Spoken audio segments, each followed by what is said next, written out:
জাভাস্ক্রিপ্টে আমরা এমন একটা প্রোগ্রাম লিখব যে প্রোগ্রামটা প্যারামিটার হিসেবে বা একটা ফাংশন লিখব, যে ফাংশনটা প্যারামিটার হিসেবে একটা স্ট্রিং রিসিভ করবে এবং ওই স্ট্রিংটাকে মডিফাই করে বা ফাংশনের মাধ্যমে সে রিটার্ন করে দেবে স্ট্রিংয়ের ভিতর কোন অক্ষর কয়টা আছে বা কোন লেটার কয়টা আছে। এটার জন্য আমরা জাভাস্ক্রিপ্টের কাউন্ট অকারেন্সেস, দ্যাট মিনস কোন শব্দটা কয় বা কোন লেটারটা কয়বার আছে, এর জন্য আমরা একটা ফাংশন ডিক্লেয়ার করি কাউন্ট নামে। অ্যারো ফাংশন সিনট্যাক্সের মাধ্যমে নিচ্ছে এবং এটা প্যারামিটার হিসেবে একটা স্ট্রিং নিচ্ছে। আমাদের প্যারামিটার হিসেবে যখন স্ট্রিং নিচ্ছে তখন এখানে আমাদের রেজাল্টটা ফাংশন বডির ভিতরে রাখতে হবে। এখন প্রথম কাজ আমাদের রেজাল্টটা রাখার জন্য আমরা একটা ভেরিয়েবল ডিক্লেয়ার করি লেট নামে, যেহেতু আমরা এখানে ভ্যালু অ্যাসাইন করব লেট নামেই করি। ম্যাপ নামে একটা ভেরিয়েবল ডিক্লেয়ার করি এবং নিউ ম্যাপ নামে একটা অবজেক্ট ডিক্লেয়ার করি। নিউ ম্যাপ অবজেক্টটা আমাদের কি ভ্যালু পিআর স্টার করবে।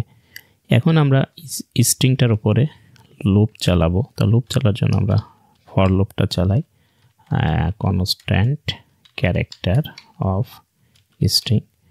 এটার মাধ্যমে আমরা একটা ক্যারেক্টার পাবো। এখন আমাদের এই ক্যারেক্টারটা কাউন্ট করতে হবে, ক্যারেক্টার অফ স্ট্রিং। তো আমরা যেটা করতে পারি প্রথমত ম্যাপ ডট সেটের মাধ্যমে এটা করতে পারি। ম্যাপ ডট সেট মেথড আমাদের এই ক্যারেক্টারটার কি ভ্যালু পেয়ার করবে এবং এটা আমাদের ম্যাপ ডট গেট মেথডের মাধ্যমে আমরা যদি আগে কোনো ক্যারেক্টার থাকে সেই ক্যারেক্টারটা পাস করে দিতে পারি। আদারওয়াইজ আমরা এখান থেকে না থাকলে 0 রিটার্ন দিতে পারি। আর এইটার কাজ হচ্ছে আমাদের যদি এখানে কোনো ক্যারেক্টার থাকে তাহলে অবশ্যই তার সাথে আরেকটা যোগ এক করে বাড়িয়ে দিতে হবে, তাহলে এখান থেকে এবং এখান থেকে আমরা রিটার্ন করে দেব আমরা ম্যাপটা। ম্যাপটা যখন রিটার্ন করছে আমাদের ফাংশনটার কাজ শেষ, লুপের কাজ শেষ। এখন আমাদের একটু টেস্ট করে দেখার পালা।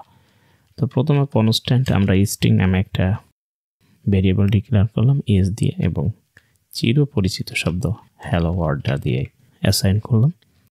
এখন এটা আমাদের একটু কনসোল লগ করে দেখতে হবে। কাউন্ট ফাংশনটা কল দিতে হবে, আর্গুমেন্টের আকারে আমরা স্ট্রিংটা পাস করে দেবো। কন্ট্রোল এস দিলাম।